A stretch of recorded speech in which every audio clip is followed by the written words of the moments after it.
Sindh high court نے گلشن جمال میں پانی کی سپلائی نہ کرنے سے متعلق درخواست پر واٹر اینڈ سیوریج بورڈ اور ڈائریکٹر کنٹونمنٹ بورڈ فیصل سمیت دیگر سے جواب طلب کر لیا۔ Chief justice Sindh high court justice Aqeel Ahmed Abbasi کی سربراہی میں 2 رکنی بینچ کے روبرو گلشن جمال میں پانی کی سپلائی نہ کرنے سے متعلق درخواست کی سماعت ہوئی۔ درخواست گزار کے وکیل عثمان فاروق ایڈوکیٹ نے موقف اختیار کیا کہ پانی ایک بنیادی ضرورت ہے اور ریاست کی ذمہ داری ہے کہ وہ شہریوں کو پانی فراہم کرے۔ علاقے میں پانی نہ آنے کی وجہ سے رہائشی ٹینکر سروس کو ہر ماہ ہزاروں روپے دے کر خریدنے پر مجبور ہیں۔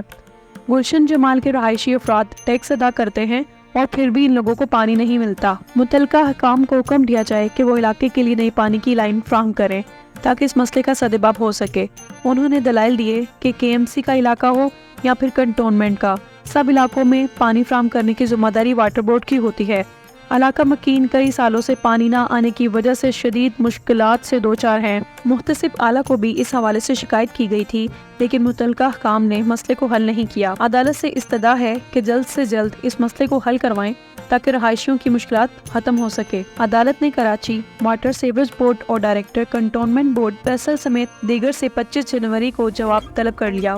گلشن جمال کراچی میں پانی کی عدم فراہمی پر واٹر بورڈ سے جواب طلب۔ گلشن جمال کے رہائشیوں نے پانی کی عدم فراہمی کے خلاف سندھ ہائی کورٹ میں درخواست دائر کی ہے۔